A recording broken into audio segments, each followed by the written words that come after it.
পাকিস্তান যবে থেকে এটা ঘোষণা করে যে তারা তাদের দেশ থেকে অবৈধ অপ্রবাসীদের বের করবে, তারপর থেকে না পুরো শোরগোল পড়ে গেছে।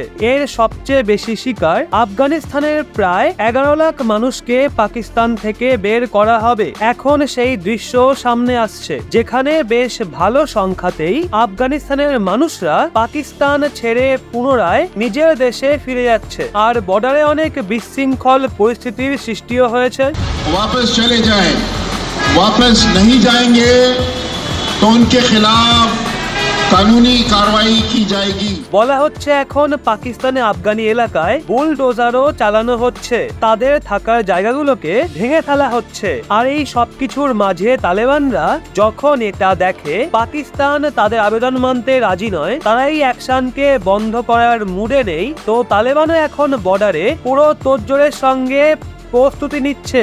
এখন এই দৃশ্য দেখুন, এই দৃশ্য, এই ক্যাম্প, এই সবকিছু আপনারা তালেবানি প্রশাসনের দেখতে পাচ্ছেন। আসলে আফগানিস্তান পাকিস্তানের সীমাতে তালেবানি প্রশাসন এই প্রিপারেশন নিচ্ছে যে মানুষজন এখানে লাখো সংখ্যায় ভিন্ন ভিন্ন বর্ডার থেকে আসবে, তারা যেন এই রিলিফ ক্যাম্পে থাকতে পারে। তাদের খাওয়া দাওয়ার ব্যবস্থাও ভালো মতো করা হচ্ছে। আর তালেবানি প্রশাসন এটাও বলছে অনবরত যেই মানুষরা আসছে তাদের খাওয়া দাওয়ার আয়োজনও করা হচ্ছে। এভাবে একটা খবরে এই তথ্য দেওয়া হয় যে তোরখাম বর্ডারে দুপুরের দিকে 10,000 মানুষের খাওয়ার ব্যবস্থা করা হয়েছিল। রাত হতে হতে সেই আয়োজন 30,000 মানুষের জন্য হয়ে যায়। এছাড়া তালেবান এটাও বলেছে যে তোরখাম বর্ডারে ব্রেড বানানো 6টা মেশিনও লাগানো হয়েছে, যেখানে প্রত্যেকটা মেশিনের ব্রেড বানানোর ক্ষমতা একদিনে 1 টন। এছাড়াও এই এলাকায় যাতে মানুষরা মোবাইল নেটওয়ার্ক পায়, এর জন্য টেলিকমিউনিকেশন নেটওয়ার্কও অস্থায়ীভাবে ওই তোরখাম বর্ডারে লাগানো হচ্ছে।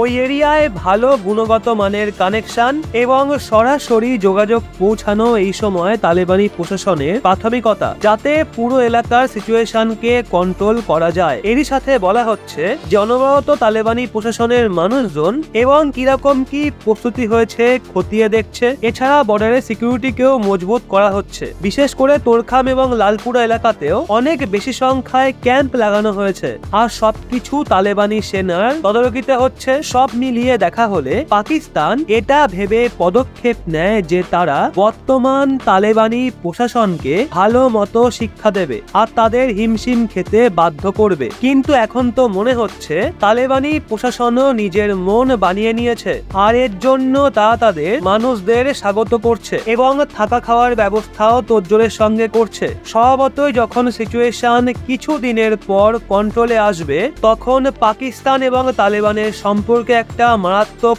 তিক্ততা দেখতে পাওয়া যাবে। পাকিস্তান এবং তালেবানের মধ্যে দূরত্ব অনেকটা বাড়বে, পাকিস্তান আফগানিস্তানের সম্পর্কে আরো ফাটল ধরবে। তো বন্ধুরা, এই মাথামোটা পাকিস্তানকে নিয়ে আপনাদের কি মতামত নিচে কমেন্টে অবশ্যই জানান।